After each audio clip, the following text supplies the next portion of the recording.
Like, luck is a real thing. Like, for you to make a sale, a lot of things have to go right. Because there's bad circumstances everywhere. Like, your mom could have just died, something like that. So I would just tell them that, like, luck is a real thing and there's a science behind it. So I would say the more effort you put in to life, and then the more you go out there and try, the luckier you're going to get. Welcome to Transformation Unlocked, the show that helps tradies level up in business and in life.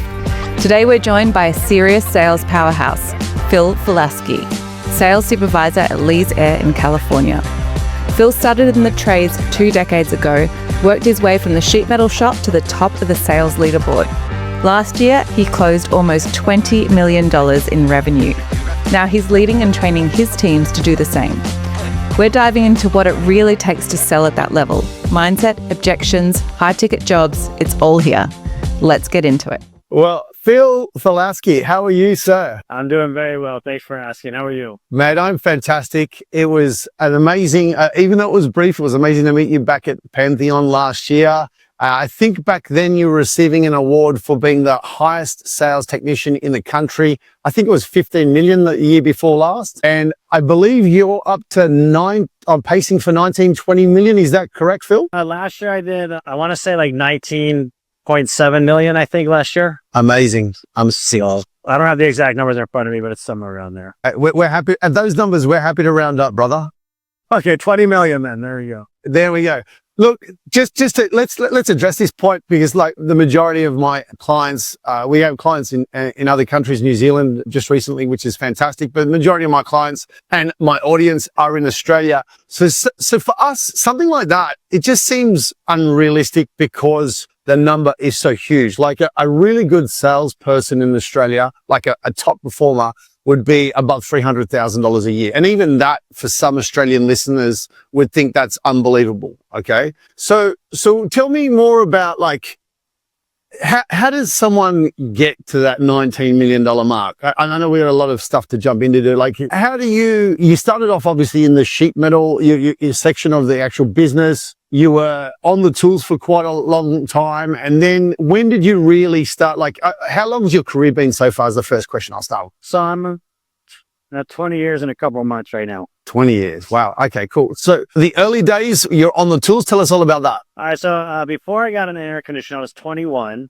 When I got an air conditioner, I'm 41 now. So my brother worked at Sierra Air Conditioning in Las Vegas, and he worked in the sheet metal shop. So I wasn't really into like labor or anything. So out of high school, I did sales actually. So I worked at a gym. I did sales there. I worked at a food company, did sales. And, I'm kind of young. People don't take you very seriously when you're 19 and 20. So I kind of just like got into air conditioning, the sheet metal. It was almost like I kind of felt like I was giving up, because I went to making $8 an hour, So I just started doing that. I kind of enjoyed it. And then they gave me an opportunity to be like a technician and train for that. And it just kind of started from there. Sheet metal, 6 months, starting up air conditioners for 1.5 years, warranty work, tune-ups, the whole nine, from the lowest to the top. Lovely. Look, there's a couple of things in there I want to expand upon. Firstly, life will teach you lots of lessons when you get paid $8 an hour I need to learn new skills. You want to talk to that point for a little bit? I don't really think at that point it was really about the money. I don't think so, because I was kind of young. I lived with my mom. So when I had an opportunity to like have a real career, which was being an air conditioning tech, I actually got really excited. So like, my first 2 years of doing air conditioning was probably the most exciting in my career, actually. Making 10, 11, 12 bucks an hour. That was really nothing, but it was just like learning everything and taking so much pride in everything I did. So it was just a really good time. Phil, you bring up a great point. I work with tradies across Australia, and a lot of young guys, apprentices, even towards the back end of their apprenticeship. Most apprenticeships in Australia last 3 to 4 years, and they want to start to be sales guys because that's kind of where they feel the glory is. However, I say this time and time again, and I'd love to hear your thoughts. If you can't fix it, if you can't diagnose it, you cannot sell it. So it's absolutely my opinion. Again, we're talking about opinions before we started the podcast. My opinion is if you can't be good at your technical aspects of your job first, there's no point even dreaming about being a salesperson. What are your thoughts on that? Yeah, that's more than an opinion. That's a fact. So when I came over to Lee's, we pretty much got rid of all the sales guys, and I slowly built the team and the the structure here. So all my guys who get people involved with air conditioners are supervisors. They have a team that they lead, and they've all been doing air conditioning for a minimum of 5 years, and that's doing installs, repairs. So they're not allowed to talk about air conditioners or get people involved with air conditioners unless they really know what they're talking about. Absolutely. I love that, mate, because it is so, and I'm sure you get the same things in the States as we do in Australia. When we get a conflict between somebody selling something that's either not the right fit for the customer or uninstallable, or those aspects, I think that really leads to your point there that like they're going to be on the tools at least for 5 years before they can start to segue into sales.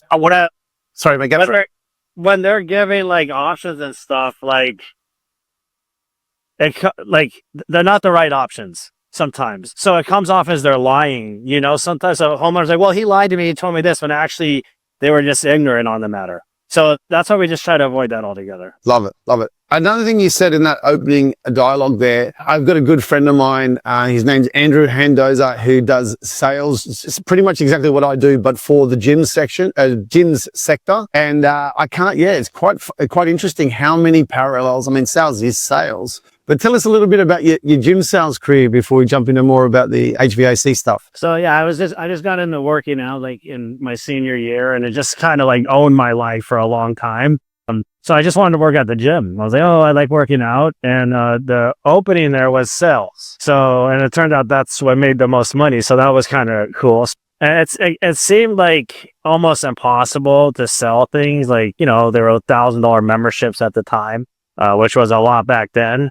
So I didn't really take it seriously. And then I just, I had to work 6 12-hour days. Like that was your six days a week, 12 hours a day. So I just got used to working hard. And then like, it just kind of, they started falling into place. And I was like, oh, wow, I'm actually really good at getting people, gym memberships. And so that's kind of where it all started. And that's where a lot of my work ethic came from, I believe.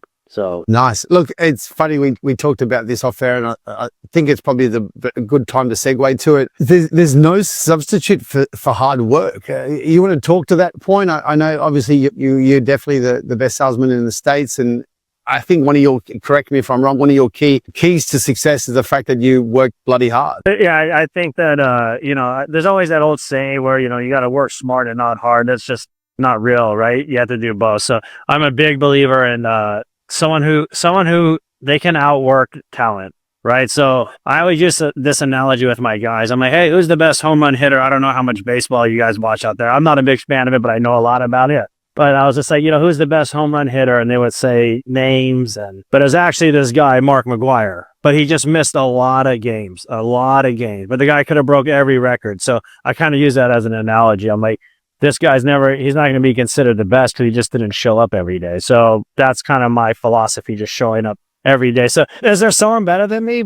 Probably. I'm sure there is, but we probably won't know for a long time because they're not going to outwork. That's amazing. I love that. It comes back to, again, we know a little bit about, we just follow American basketball. Kobe and also to Michael Jordan, like they were the hardest workers, and that's what led them to be the GOATs, it just, success leaves clues. It is simple, guys. If you want to, just quickly talk to the audience, if you want to become better at sales or your business, put in the time. You got to sacrifice. You got to give up certain things. What kind of things have you given up, Phil, in order to be successful? Not that I'm so proud of it, but I've pretty much given everything. I moved to Fresno a year and a half ago. My kids and my fiance are still in Las Vegas. So I go to sleep 8:30, wake up 5:30. I don't drink. I don't smoke. I don't even get to see my family most of the time. So it's quite a life. But it's all based around success and being the best. Really, my whole life revolves around it. And I tell people, it's not the best life. Like you have to give up a lot. It looks great, like the money coming in and being the best and everything, but it's just a lot of sacrifice. A lot of sacrifice. I tell you, I like to add to that because I've done a lot of work with a guy called Dr. John DeMartini. He's a polymath, which means he's an expert in multiple areas. And his work has been profound in my life. In fact, a few of my clients have done a bit of his work. And he says that in order for us to be the best possible parent we need to break the kind of conditioning and the shackles of what has happened before. So by being the best example of yourself, you're setting up what a role model should be for your children as well. So I firmly believe in that. And yes, there's sacrifice, but on the other side of that, you're taking your family and your legacy and I'm going to get teary again, your dynasty to another level, brother. So I celebrate you for that. I get very passionate, so I'm surprised. Appreciate that. Thank you. Nah, well done, brother. Well done. It's like it's for your family success you'll obviously leave that legacy, as I said. So mate, changing gears, I want to talk about your mentor, Corey Rudder Bush. Have I pronounced that correctly? His surname. Yeah, I think he was like one of the first persons that believed in me. He was actually our install manager and our service manager, I guess. So, yeah, he's like, he wasn't like a sales guy or anything like that. He was just someone that believed in me more than everybody. So, yeah, it's really nice. I've had a lot of good people along the way. Even back at Sierra, I had like this manager named Armando Duque. Like, I haven't seen him in forever. Sometimes I try to find him online, to see where he's at. But, he believed in me. But Corey was definitely the first person that really thought that I was special, I think. It's so interesting when people believe in you, you step up to the plate. You become, in fact, we were lucky enough to have Service Titan Conference in Australia last week. And shout out to Keith Mercurio, who's coming on the podcast in the next few weeks. He said, if you look at people at what you see their potential to be, they become that. So I think that's the point in case what you've just said there, that Corey looked at you at your potential and then you stepped into that person. I think that's amazing. Yeah, I mean, when people give you opportunities and they see stuff that you don't see, it's definitely motivating for sure. Love it. All right, mate. So tell me, sales without pressure. Tell me more about how you go through a bit of your process. Like, you want to become, like, obviously we've got listeners here that are really trying to increase their sales. I personally think there's going to be some pressure. There has to be the natural pressure of a sale, but some people are feeling maybe they don't want to be salesy. That's a different type of pressure. Tell me about this concept of pressure and how you use it or how you don't use it in a sale. I built the whole process that actually we use for all of our companies. I don't want to get so much into that because it takes like an hour or so. Sure. So I'll just give you an example of the last call I was at. I would say it's hard for people to imagine because there's all these cliches of sales. This was, not to toot my own horn, but this was like a master class of sales. This is my opinion on it, right? So like I go to the call and we start talking about units and they're cracking up at the prices. They're just laughing at me. Like, okay, all right, well, but I just keep my composure and, eventually I'll get to the point where I'm like, yeah, I know they're expensive because they are expensive, right? I mean, there's no point to lie about it. So like, I just always keep my composure and I'm very serious with them. And then towards the end, they're just like, yeah, I think we got enough information and, can you just go ahead and email that and write it down for us? And, so naturally I'm going to say, yeah, of course, right? I'm never going to argue with the homeowner. Sure. I'm always just going to agree with whatever they say. So, that kind of puts people in an awkward position, right? So they say no, they're kind of laughing at me. The sales guys, sometimes they'll get mad or they'll say, okay, well, have a good day and they'll leave. Whereas I actually just sit down and I don't move. So I feel like I didn't do a good enough job explaining it, why things cost so much. So I actually sit there like almost every single time and I wait for them to start talking to me again. So I'm sitting there when they told me to email and all that, and I'm just like, okay. And if I start giving them a rebuttal or anything, it's going to sound like I'm arguing with them. So I just kind of sit there, and then 99 out of 100 times, they're going to start asking more questions. Love it. Sometimes they're going to stand up, and they're going to, say it's time to go, and, then I'll go, right? I mean, and so, but yeah, so in this case, they just started asking more questions about like, hey, they said they were going to remove this pipe and there's this broken pipe in my attic and this and that. This was on a tune-up, but he started bringing up some pain factors that he maybe wasn't bringing up earlier. So I'm like, okay, well, why don't we take a look at it? So we go look at it. I'm like, yeah, that's normal. But, once we finish everything, you can get it painted. And then I just go back to building value again. And then the true reasons come out. Okay, so how do you guys compare to other companies? And, how are your prices? Like, just tell me straight up how it is. Then you tell them the truth. Like, well, yeah, there's way cheaper companies. obviously there's going to be you're going to lose something, some type of quality to go cheaper. So then we just kind of sit there a little bit, and I can tell they're like, okay, this is making more sense to them. They're trusting what I'm saying. Everything I'm saying is accurate because I'm just a professional that knows what I'm doing. And then they're still kind of on the fence, right? They don't want to say yes. Naturally, people want to say no, or I need to think about it, and they should, right? Yeah. So yeah, I just said, can you guys excuse me for a couple of minutes? I need to make a phone call. I literally just said that out of nowhere. And that gave me, because they wanted to say yes. I could see it. And there's all the buying questions, everything was being answered perfectly. So I just stepped outside, and that was just to let them talk alone. Yeah. Love it. So I just came back in 2 minutes, and I just sat there and just waited for them to talk to me again. And they started asking questions, but like, well, when can you install it? And this and that. And then they eventually just said, okay, let's go ahead and keep in mind, they were laughing their minds out, right? They're not taking you seriously at the beginning. They go, nah, we're not buying from him today. No chance.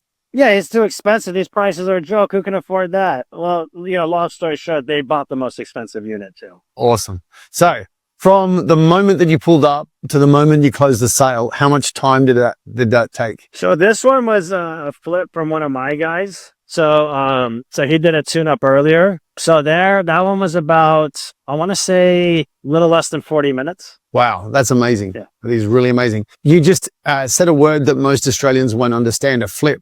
You want to expand upon what a flip is. You've obviously got your sales techs out there, and they're passing the jobs through to you to get the close. Is that very loosely what it is? That's exactly what it is. We build up. So when I first came to Lee's, no one knew who I was. I came from Las Vegas. Tom asked me to come out here. And what I did is I just read all my calls myself. So I wanted to, I like to show people, instead of telling people what to do, I just show them that I can do it, and I can do it better than everybody. So I just ran my own calls, and I was selling a ton of air conditioners. Like, I sold every call I went to my first day here. I sold only one I didn't sell the second day. Went back to Vegas, and I was just selling a lot. So then I got the trust of everybody, and not of everybody, of just a couple people. And then I just worked with them and showed them, the process of how I do things, which is a lot of thinking for the homeowner. I give them a lot of time to think during the process. And then I just showed them, basically I have them get me out there to talk about new units. So they go over a couple options with them. They give them an overview of the system,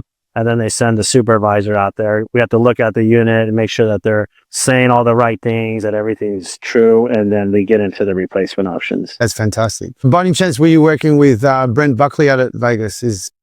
Yeah, I worked with Brent for probably about 14 years in my career. Yeah, he's a gentleman. He was very generous. And about 2 years ago, I spent quite a bit of time with him out at Fetcher Tech there in Vegas. And g'day to Brent. You're a legend too. Cool. So 40 minutes, fantastic. And how long would your technician been with the customer before they flipped it over to you?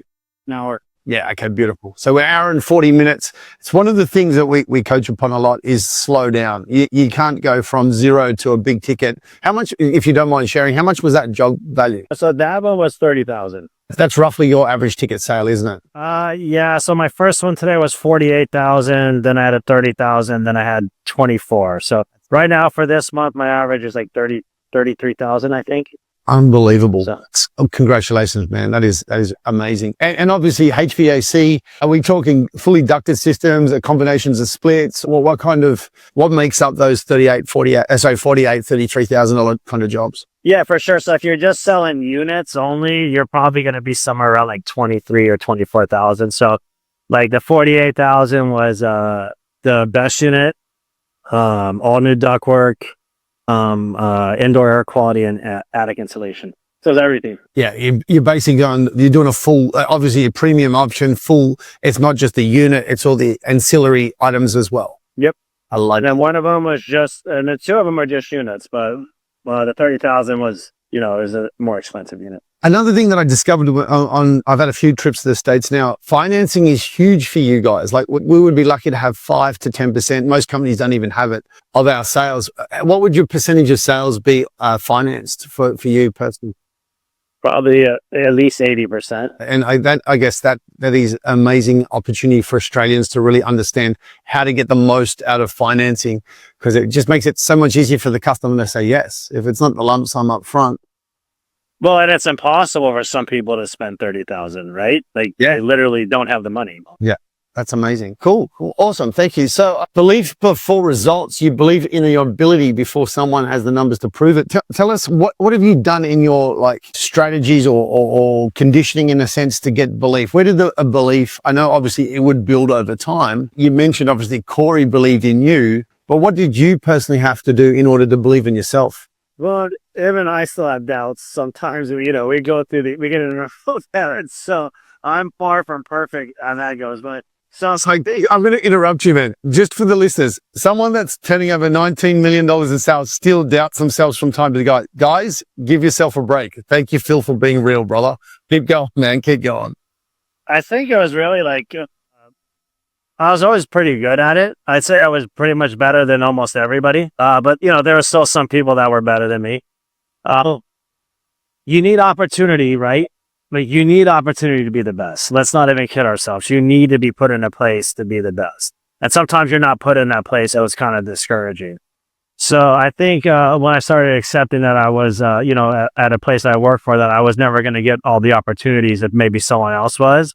And then I think at some point I just didn't care anymore. And I said, well, you know what? I'm good enough to get something on every call. And to me, like, even though I couldn't outsell them because I wasn't getting all the opportunities, I truly felt at that point when I started to test myself that I was the best. So, because I could go to 5-year-olds or 3-year-olds and I would always find a way to get something. So I think at that point, I didn't even care if I had the numbers to prove I was number one. I just felt like I was number one. And it was, this took like probably 12 years or so. And it wasn't until about 4 years ago that I really thought like, okay, I think I can be like legitimately better than everybody. So yeah. Awesome, man. It's the first sale that's made is do I sell myself or myself? Right. Yeah. If I'm not believing in me, who the hell else is going to believe in me? That's the biggest sell, right? But and the most biggest crunch too. Yeah. Yeah. And we all have thoughts. I mean, obviously we have thoughts, but we also have negative thoughts. And I think someone that says, oh, you got to be positive all the time. I don't think that's realistic. I think what you need to do is understand that sometimes I'm going to be negative. Stay there for a minute or an hour or maybe not even a day and a couple of hours, but then find strategies that work for you to pull yourself out of that crap as well. Instead of staying there for days and weeks, some people stay there their whole life because it's obviously a victim mentality when they kind of do that. So when you are in those negative thoughts, what kind of, like I know we talked about the gym in the past, not drinking. Let's say you're going in, do you ever even have slumps anymore? Sure, yeah. How do you get rid of them? Like a day or two, maybe. Two would be like the most probably, but yeah, there's sometimes I don't sell. And what to get out of them? All right. So, well, once again, I've been doing this for a long time. And if you look at my numbers, like they almost always end up at the same. So like, if I see like right now, my closing rate is like 90% for the month and my average ticket's 33,000. Like, I know that's not realistic to maintain this all month. I know I'm going to run into some luck, bad luck, good luck. And, my numbers are going to average out and that goes both ways. So let's say my closing rate's 25%. And my average ticket's 23. I just say, well, I haven't changed as a person and I'm doing the same thing. So I just have to trust what I'm doing. So then I just go in and just do it again. I love it. Look, something I love to share too for the listeners. I'm sure you don't need it, but we'll share it for the listeners. What we've found working really well for our sales techs when they're selling well, and sometimes ego can be really negative for them. We go, how do you self-calibrate and bring yourself down to an equal playing field, like equilibrium? Because you start to think, oh my God, everything I touch is fantastic. How do I bring myself back to center?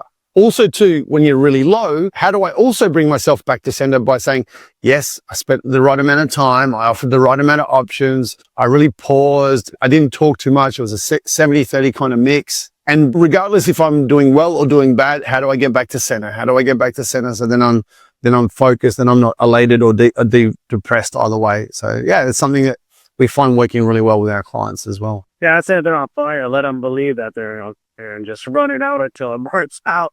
The universe will self-correct if you become too well. It'll chop you up the knees. I say this too. I tell my guys like luck is a real thing. For you to make a sale, a lot of things have to go right. Like a lot of things, right? Because there's bad circumstances everywhere. Like there could be one-leggers, or your mom could have just died, something like that. You know, so I always just tell them that like luck is a real thing and there's a science behind it. So I would say the more effort you put in to life, and then the more you go out there and try, the luckier you're gonna get. So if you go out and try every fucking call, excuse me, and then you put in, We're studying, we swear at school. and you put in the effort every call. So it's just when opportunity and effort meet each other is when you're going to get lucky. So You got to show. If you don't show up and have a, what we say in Australia is there's a phrase, have a fucking crack. That means have a go. yeah, you're going to miss every shot you don't take. Yeah, absolutely. Man, awesome. All right. Tell me, simplifying the complex after 20 years in the trades, how do you stop yourself from over talking, keeping your message simple, and really like that balance of what we were talking about a moment ago between questions and silence and so on? Yeah. So I think you'll notice too, when you're talking, like to us, we say the same thing over and over. So it makes perfect sense to us. And it just doesn't make sense to the homeowner, right? So you have to explain a couple of things, 2-3 sentences, and you just have to be quiet, and you need a way for them to respond. So that's a big thing I do. So I don't over talk, and I simplify things for homeowners. So I really don't like saying more than 2 to 3 sentences at a time. If I'm saying 4 or 5, and I'm talking about an inverter unit, they're long gone, you know. So yeah, I think it's just the patience of everything, and you know, just letting them think. That's the biggest thing. I know it's such a simple, but I think often the most powerful things are simple. Does that make sense? Just confirming they've acknowledged, and you're not looking for just a yes. You're looking for like body congruency. Are they glazed over? Are they checked out? Like, have I lost this person? Because as soon as we confuse them, we lose them, and then there's no sale. So and just always checking back in for an agreement or a consensus that they understand where we're up to. Maybe even asking them somehow to repeat it back. Do you have any strategies on how you confirm that they've actually understood what you've said? I'm not big on like those. I think they call them like kind of those trap questions. I'm not big on that stuff. Like I just kind of avoid it altogether. So yeah, I'll ask them once I explain things. I'm like, hey, do you guys have any questions about these units? And they're probably going to say no, probably. If I'm lucky, they'll say yes.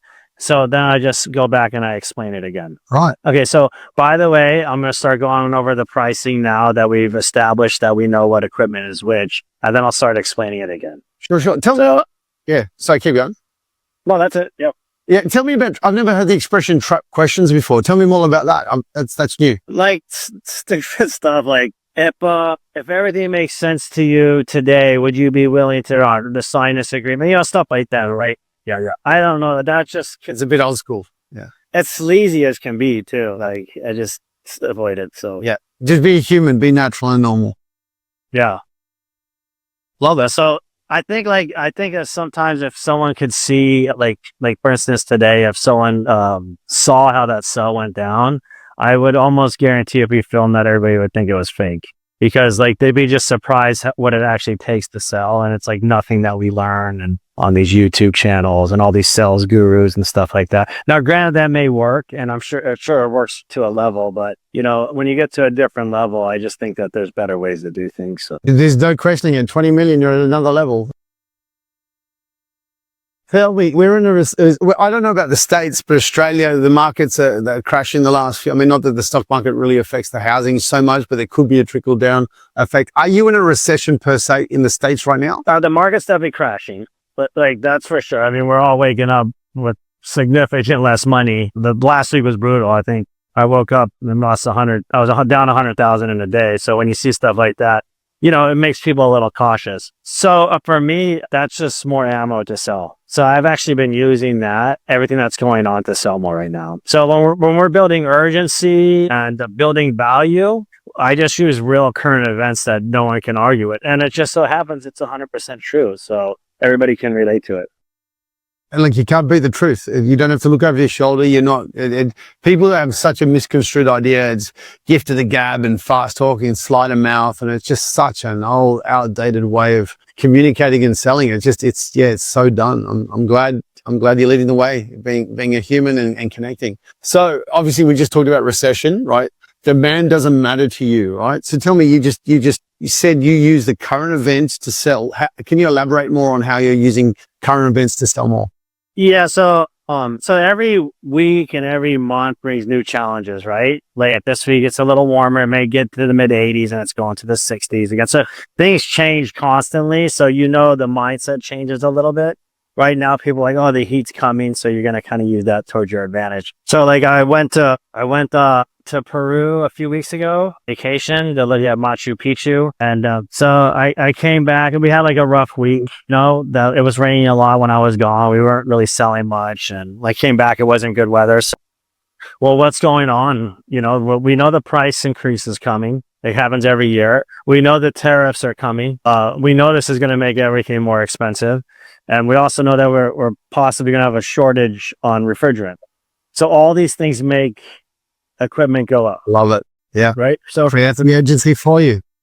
Let them know, like, hey, by the way, this is going up, and we're a proactive company, so we bought a lot of equipment before April, so I can still offer you better prices now. But of course, we don't have an infinite supply of it, so it's just not something you really want to wait on. That is awesome, man. Hey, tell me, legacy driver, you mentioned you wanting kids to be proud of you. How much does your daily drive, and we kind of touched on this a little bit before, how much is your drive about legacy versus your numbers? Yeah, I think that's much more, right? Like I would like to, I think that I've proven that I'm the best at what I do. And I think the most important thing to me right now is to make people better than me.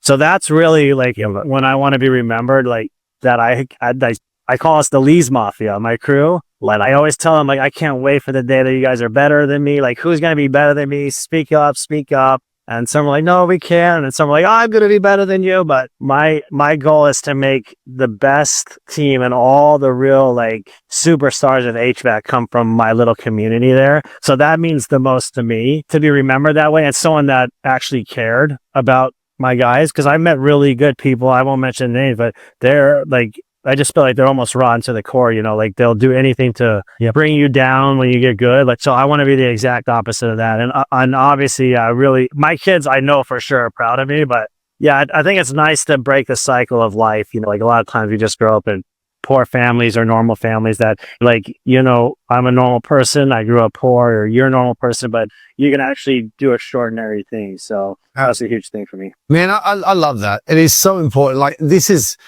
is why I think too, sales, sales can be an outcome of getting your personal shit together as well.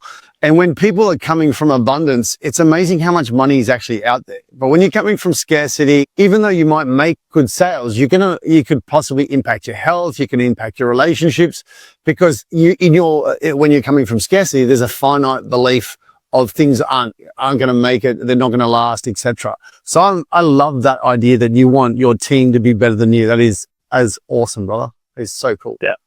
All right. Final word for real advice for Aussie tradies. If you were coaching an Australian tradie, let's say they're doing about $500,000 in sales a year, which is probably 48 grand, I think from memory. I can't quite remember. 40 grand a month, stuck where they're at. What's the first mindset shift or tactic you would push them to change? This is easy for me. So the first thing I always want to do is show people that it's possible. Because once you say, as what is possible? I want to show people that it's possible by doing it in front of them. Yeah, because once you see it, like I have guys here that said, man, I never thought this was possible before you came here. Like, this is insane. Like, everybody thought it was like, you couldn't do stuff like this, And we don't get really any complaints either. So just seeing that makes people believe. Like, there's a guy I have here now, like I'm really, really big on him. He's just starting to come up and he did like $90,000 today. He had a fantastic spot. He lives Rafael Reyes. Yeah, just watching him grow and just saying like, man, I didn't think this was possible. And I do meetings twice a week, and like I really liked him right away. I liked his demeanor, the way he held himself, and I would tell him like, hey, why don't you come in? And I would make him just stare at me for 5 minutes and not say anything, like, hey, this is part of selling. Sometimes it's uncomfortable. Yeah. So I've done like little things with him and watched him grow, and now he's just doing so amazing. It's so nice to see. I'm really happy to see him and watch him change his life in front of my eyes. Beautiful, man. And I love it. We get people in front of our seminars. We get people staring at each other for as long as possible. It's fantastic. We never chatted about that offline. That is fantastic. So, couple of things. Option sheets. How do you present your options? Like, do you have a minimum amount, a maximum amount? Do you do them on paper? Do you do them on iPad? How do you go about all that? Yeah, I always do everything on paper. Yeah, I love it. Yeah, so there's a few reasons why I do things on paper. Because if they say no after I show them, I have an excuse to stay there because I have to write things on my iPad. Another thing I like to say to my other guys when I'm going over, even with my techs, when we're going over the process, I'm like, hey, like I have people that are like 32 or 33. I'm like, hey, did you have like an iPad in high school? Like, no. And they think they're young, right? They're 30, they think they're young. I'm like, oh, so you didn't have an iPad in high school. Okay, so what do you think do you think these 50-year-olds had it? Like, what do they want to see, right? So I make things nice and simple. Plus, it's a lot easier to show numbers than it is to say them out loud. Love it. So absolutely. if I say, this is what I was talking about, and I show it, or I say, yeah, this one's 53,000, they're going to be like, what, 53? So yeah, I try to, I pretty much avoid saying things out loud. So tell me, and again, I know it's a loaded question, but is there any time in your sales career, while you're being successful, that you don't offer options? No, I always offer options. I know. It's a loaded question. Sorry, man. I'm trying to really hammer this point for my Australian viewers. There are still an absolute, excuse my language, shitload of Australian businesses that are not doing options and are not getting the power of it. So thank you for confirming that. And do you have any specific number? Do you like 3, 5, 10, 6? What's your... Yeah, it's always 3. And to the back to the option thing, I have people that say, I just want the cheapest unit. Just give me the cheapest unit. So what happens when I give them the cheapest unit? It's still expensive. So there's no way I can build value in it. No contrast. Yeah, there's none. So I'm like, hey, I'm just going to go over it with you anyways. So I won't even do that. Like, I just won't do it. So you're making me so happy, brother. Thank you. Yeah, they needed to compare it to something. And at that point, I may say the number out loud. Well, the best unit's like 35,000 anyway. So I guess we could skip that, 35,000. I'm not paying that. Like, that's the only way I'll say stuff out loud to try to, make them feel more comfortable with their basic unit. But we almost never sell basic units. Not me, my whole crew. Like, we don't really sell those. Yeah. So. Cool. Any final comments or questions or something, anything you'd like to... Oh, first of all, we'd love to know, is there any chance of you coming out to Australia? I have no plans to, but of course everybody wants to go to Australia. All right. We're going to make it happen, brother. We're going to make it. I don't know how, but we're going to make it happen. I'd like that. I'll host you when you're out here. All right. I'll be definitely happy to go. Awesome. Now, tell me, any closing comments to, again, back to showing the guys that are, say, doing 500,000 a year, 40 grand a month-ish. What would you say to listeners right now in a closing comment of how to improve their sales? So, well, there is a process you should stick to. You should always get 3 options, but I would just say that, it's, $500,000 isn't, I don't want to be rude, but you're nothing special, right? So do you want to, 100%. It is a beginner. Actually, I gave awards to all my guys last year, and I didn't even start giving awards till they hit 4 million. So the $2.5 million guys didn't get recognized. The $3.2 million guys didn't get recognized. So the bar is set really high. So I would just say, believe that it's possible, and just give it a shot. Like, what do you have to lose? Like, don't be afraid that they're going to say no. And don't be afraid to stay there after they say no, because everybody's I would say 90% of clients are going to say no at least once. Yeah. And I guess they should. You should be going through at least 3 soft no's. I mean, I don't know do you have a number on soft no's? It's usually just one, really. Yeah. And then you're able to get it from there. That's fantastic. Yeah. Cool. I can't thank you enough. Look, never has the definition of time is money been more real for you. So taking this time out, it's possibly cost you about 27,000, which average tickets are. So we're so deeply grateful to have you on here, brother. Thank you so much. You're an inspiration. You're making me get all teary-eyed as always. But yeah, keep on going, man. I can't wait to see when you're doing 30 million in a year. And we're very grateful for you taking the time out to be here on Transformation Unlocked. Thank you so much. Well, I hope my guys hit 30 million long before I do. So we will be talking about them. So love it. Awesome. Thank you so much. Thanks, Phil.